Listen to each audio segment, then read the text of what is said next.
the best of times you walk me through my darkest days. Why must I turn around? I ask myself.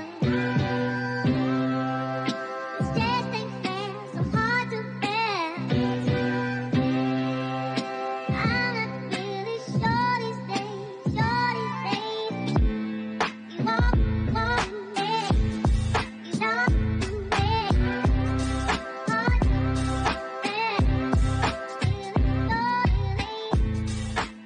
Míle fáilte arás chuig Gaeilge Weekly.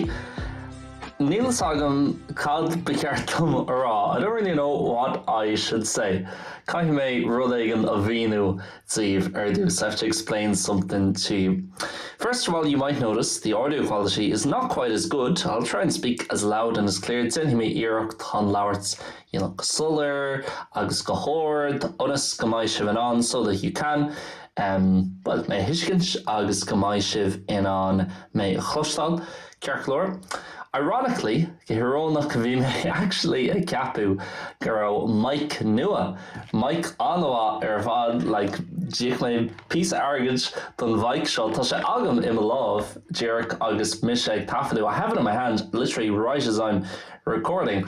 Ach, mar soldiv, as you guys know, no chance go mbeidh sé seo ar ólas agah ar éanos nuair atá sibh sé ag éisteacht le seo.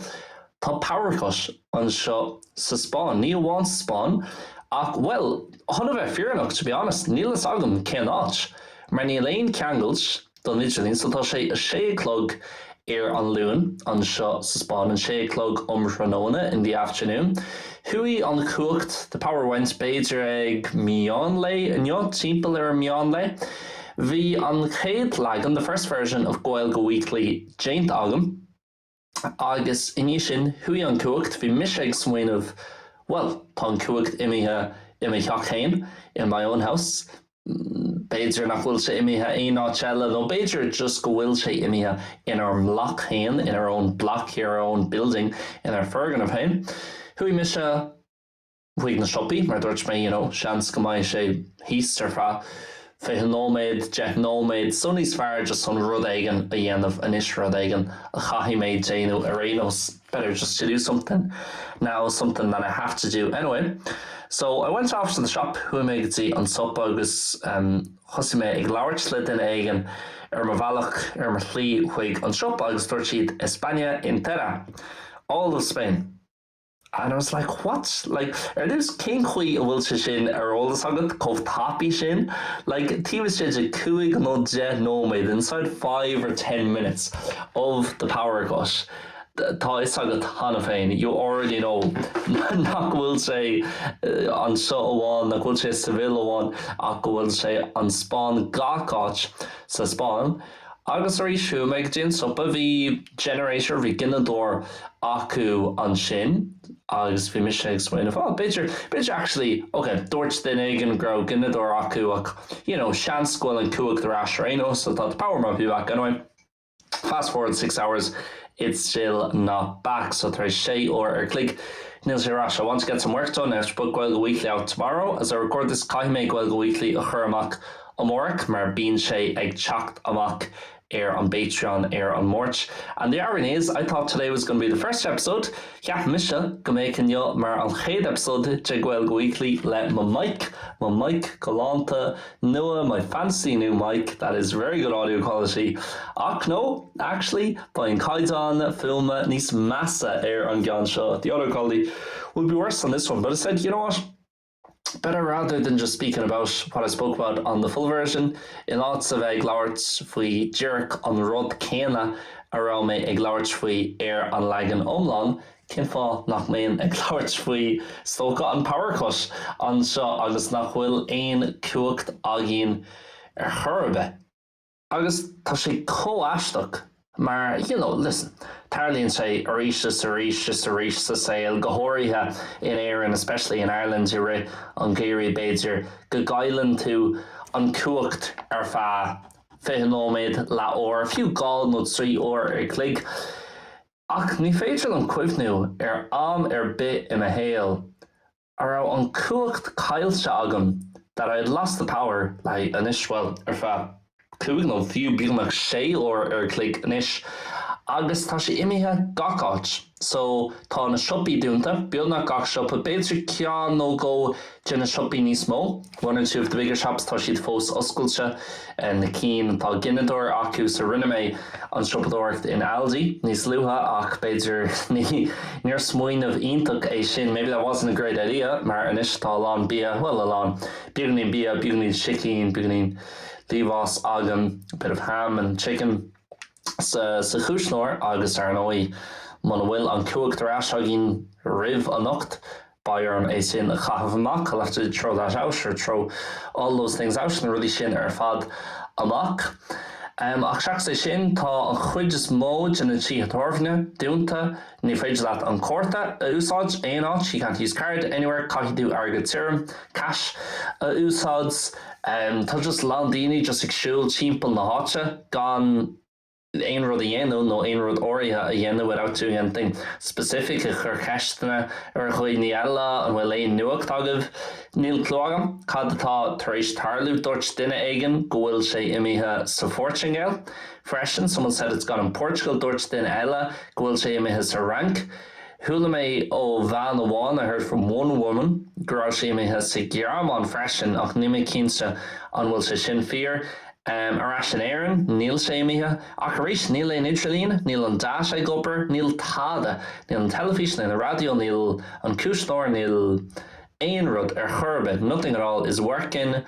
An idirlín go hiomlán imithe, so níl clógam an cyber attack atá gceist, agus ní mé déanúirt é seo a dhéanú like on a drama tool. I'm not trying to make this very dramatic. I understand there's a lot more bigger things going on in the world. I'm not complaining. Ní mé gearán ar churbe. I've just never experienced something like this. Ní rá taithí agam riomh really le aon rud cosúil le seo agus níl sagam an mai sé ras an ucht. Yeah, ní féidir le méon obair eile buíoch le dia níl éon ceachtainna agam an jo baicúpla ceachta agam ó mórc nó tá plán agam mar aonas chun ceachtainna a dhéanú ó mórc ach arís má tá sé imithe inis le sé nó seacht ó an ús seans go mbeidh sé fós imithe agus mis sé dulgadtí an leaba an ucht seans go mbeidh sé fós imithe a mórc, so níl sagam an maimé a gobar mórc. On phone, tá hart ar 5 fan géad cainragam and about 50% battery. Ar nó níl sé sin hon mark agad ó beidir gotí an work. Má tá an electricus fós imithe, so yeah, situation beagnaín aisteach an seo, a bit of a strange situation. Tá beagnaín solas agam, solas nádartha ag teachtasteach chuig an trí, ní féidir am cuineálaí a cheannach éonáid can't buy candles anywhere if it's closed because they can't take cards and worth their while and their lights are all off. Níl na salsa gobar, so yeah, gotí an níoclog ar éonas san nach nó láthair tar éis a hocht by solas agam tíbhas déid an orsan tar éis sin ní bhaid mana bhfuil an cúig tar as agin if we don't have the power back.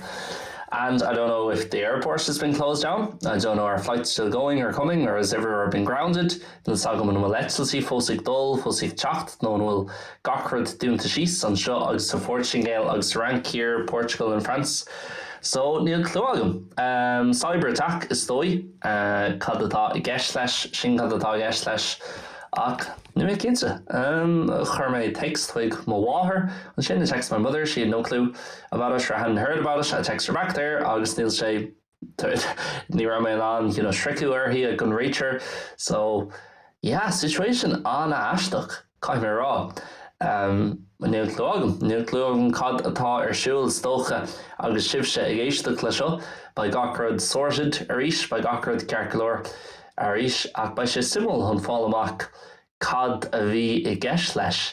It'll be interesting to hear what's involved, even basically what happens this afternoon. Go bonus a cad a harla an snó na seo. Hánig bhí sé agsú le, chuna sa bhí sé beidir éasca nó 7 bliain ó hin, hánig carlam chuig mé gach ní raibh an text a chur ar a chéile nó aon rud mar sin, ach tá is aige cábhfuil mé I mo chónaí, thug sé nach cnug leiscail ar an dúras agus tá seo bhfuil agmuin son rud ag an dhéanamh mar ní léon aon rud eile seachas beidir beagnaí leithreacht a dhéanamh apart from doing a bit of reading, ní léon rud eile le déanamh, nothing else to do, so chuimid samach just an beagnaí lón á agus joc Ach, anis níl tada dúirt mé, níl I gurí Ceisteanna mo chuid zebra, I don't want to lose out on my work, so we get them on podcastile a dhéanamh fiú más rud é go mbeidh a dhéanamh an phone.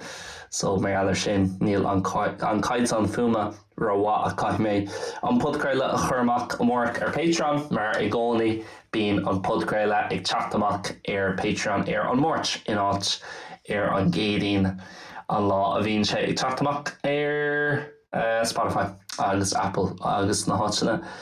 Sin, so yeah, bhí mé ag labhairt faoi rud ag an chumláin friúil completely different on the fluent version of the podcast. If you want to find out, má tá gurí follow amach faoi cén chuid a thosaigh Learn Irish Online.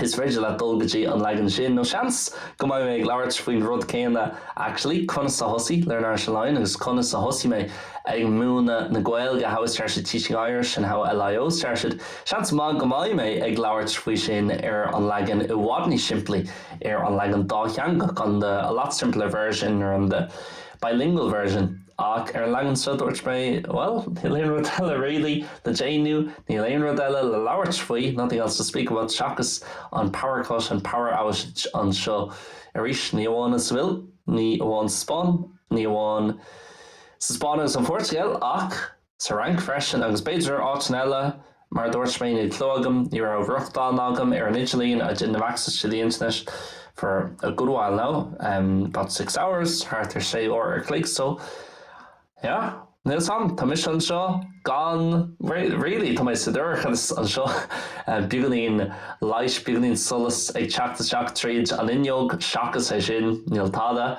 agus yeah, tá buganín bortha faoi bit worried a rís like does an gohfuil rudí ó bhád níos measa ag tarlú timpeall na háitsa ach fiú má tá daoine I gurí othair cór aáil agus gléachachar na pólíní nó na servicí ag an dála like an mai si den an níl aon service agamsa so seans nach bhfuil aon service ag aon dana really nó a chud smó do chuoine aonos, most people at least, so yeah, buganín aisteach istócha seo na rudí a bhí ag tarlú ó gaham. So yeah, níl sam, níl mór an eile, really, tá sam ní podcastile iontach é seo ach, yeah, tá méid swinine bhan mai sé ras an nocht cadmhaid méid déanú tá mé an léomh ar tamil go dtí an níomh chlog is tóca an sin ba sé róghorcha ach chuann tú chuann sé ag smoine who buganín. Makes you think a little bit about the life people would have had years ago. The life a lot of people still have today an Ceisteanna ag landíní fós a lá tá nniuthana.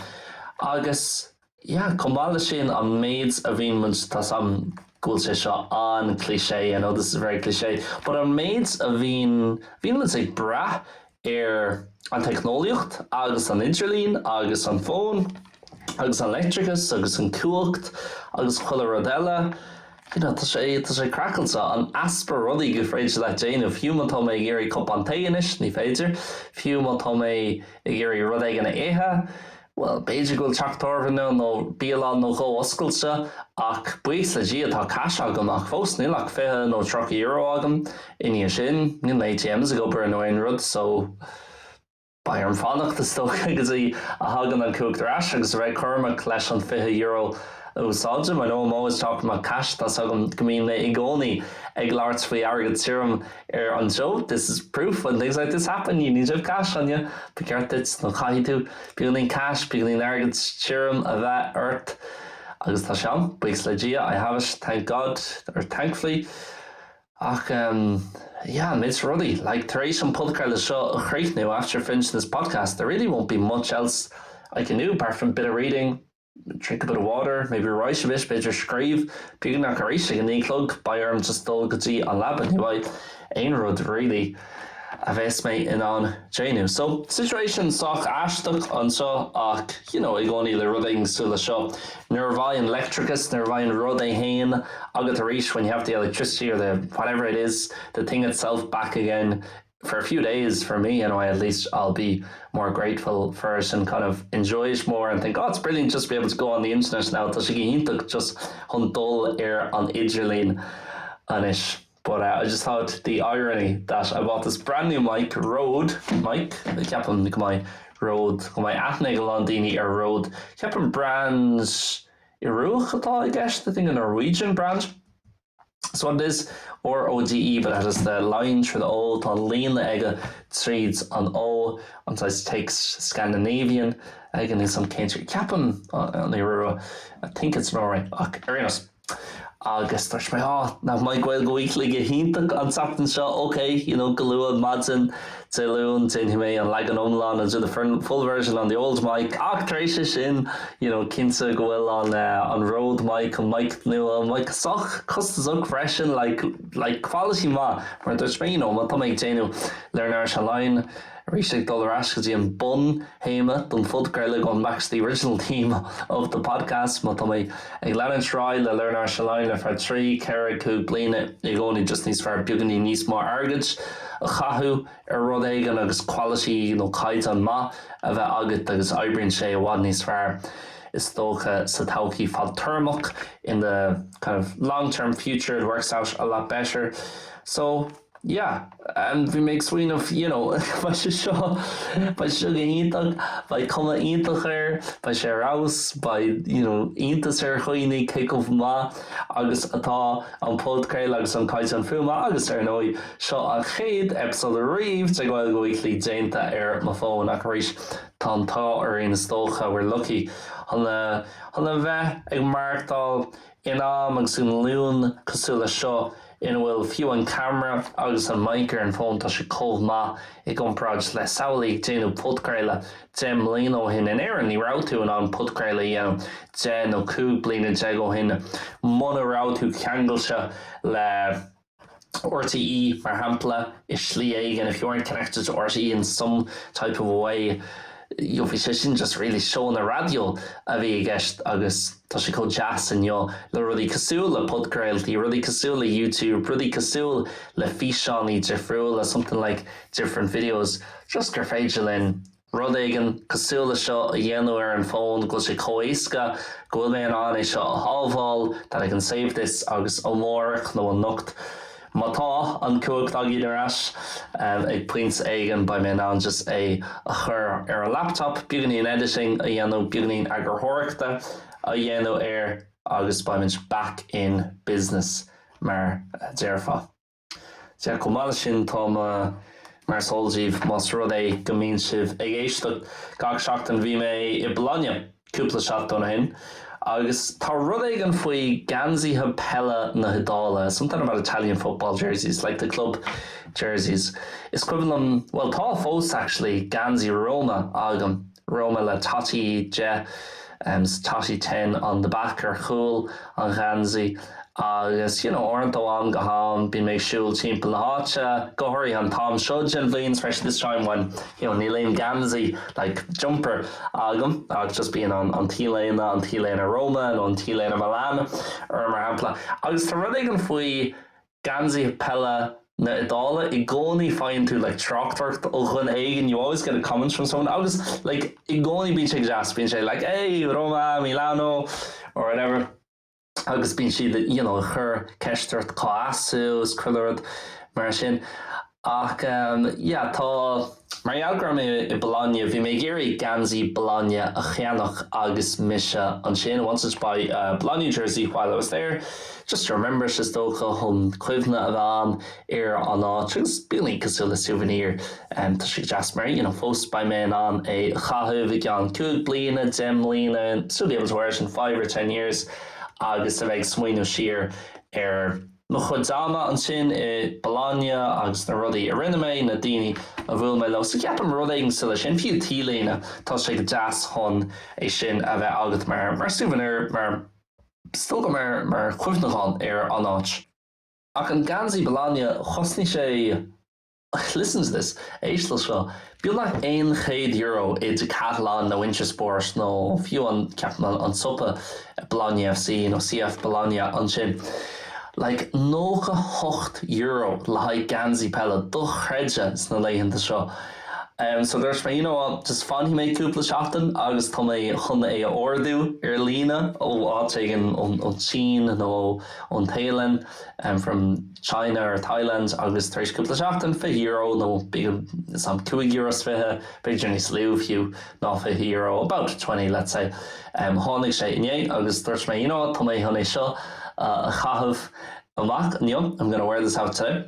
Agus nó I mBéarla an powercus, mBéarla nach bhfuil ein cuacht a gin bhí mé muid don chuid modes and law really dul timp le háte going around the gaff, going around the place mar ní ra aonrad le déanú an seo sa teach agus tror duine dúirt sí lom Bologna or smathlumm an gansaí pella or dúirt duine éigen rud éigen lom san nadális agus just ní ra mé tá Bígí nadális agam I have a bit of Italian ach just I was not in the mood so just dúirt mé nó Italiano ní as an nidal mé as Spanish leis just on bheith an leanúint bhí sé sin thart that was only about half an hour which I just want to get back to the house and chill out. Tá mé gur dul ras go dtíon teach agus licú na dé by an cuacht ras hopefully the power will be back. Ach tá rud éigen faoi gansaí pella na hedála is cuma más rud é go bhfecin na hedálaigh thu a cahabh an rud sin, doesn't matter if it's the Italians who see awareness or Spanish people or whoever, someone has something to say, but it's not really nice, and it's not really a nice kind of way of getting started talking to someone saying bin sig jazz spellach jazz atá an hun lauert hun a bheith cosú ag lauert le duine éigen, which I always enjoy when I'm out and about. That's what makes life cool. I think little interactions like that agus it's like dul daoine agus it's like a chora beag of a ad le daoine to have a small conversation with people. Small stuff, even if it's people you never see again, it's cool, it's nice. And in days like this, you maybe appreciate that more. Leichen de cosúil seo, beidir go mín tú níos buíoch as rudí cosúil le sin. You're more grateful for things like that because there's nothing else to do. I can't be relying on the internet or anything else. Ní féidir am a bheith ag bra an interlín nó aon rud sin. So it's evil. Munará an gansaí Bologna feiceág go bhríomh seo. Na jazz tá sé sáchasú le Barcelona actually tá sais dag gurum agus jargarg so le stripes ach an sin tá an bads an the difriúil agus it's on the only freshen or caníonn tú rud éigen linn or whenever you buy something online you're a bit worried ag only bíonn tú peolganín bortha beidir by your row war and the row yolk might be too big or too small ach tá méidir an so perfect. The size of this one is perfect so thug sé sin beaganín síimsíocht dom lá soch le dránach chlí lá an eventful agus spríúil chlí eile. So very boring day in one way, but a very eventful and exciting day in another. But I'll probably finish up the podcast here. Ceapan go bhfuil mé chun an podcréile a chréichnú an seo. As I said, a bit shorter than usual and worse audio quality. Bugdí níos gíre ná mars Cumhacht agus níl an caiitin fuma chomhma. But I said, you know what? I've got something to talk about. The rud éigen le labhairt faoi agam. Bit of this weird situation again, whether it's going to develop or it's going to get worse or better or what, or just be a little blip and it's going to be back in 5 minutes. Beidir go mai sé ras ag an cuaig nóid níl sagam. Again, apologies that the audio quality isn't too good, but I think on the phone after a bit of editing, ceapan an phone fiú taréis beaganí agarthórta ní bhaid sé róchana. And if you're listening to this, that means I got access back to the internet and I get everything up and running hopefully on time. So hopefully it's something serious. Hopefully there's no big security threat out there. Like when day ní le bagart slandála mór an bhain sin agus go gach duine cearclóir. Agus worst places to be stuck without any internet or service or anything like that. It's na bhd níos measa chun a bheith timpeall na Eorp agus timpeall an domhan gan interlín gan service agus rudaí mar sin. So that is it guys, sin don teachtain seo. As I said, if you want a bit of a longer version and a bit of a different topic this week, Gnáthleagan leagan Bígí níos fuide san fud Gaeilge agus topic Bígí difriúil is réidir leat dulgadtí an leagan omláin, and Lord knows what's going to be on the bilingual version. Níl sagéine cad bhaid an leagan dá because that's always the last round I record, and I probably will record that tomorrow instead of on Monday. Maybe a mix of the two topics. Beidir measc an jon dá topic atá tafada agam chun inniu Madra le chun sa thosaí leanúint agus chun sa thosaí an power cut seo cúpla ó hin. Anyway, big thank you for tuning in. As always, míle buíochas as tún al seach mar scanach. Le rom me live, le cúna dé, an sachtan se hugant, slán agus baracht. What must have turned around?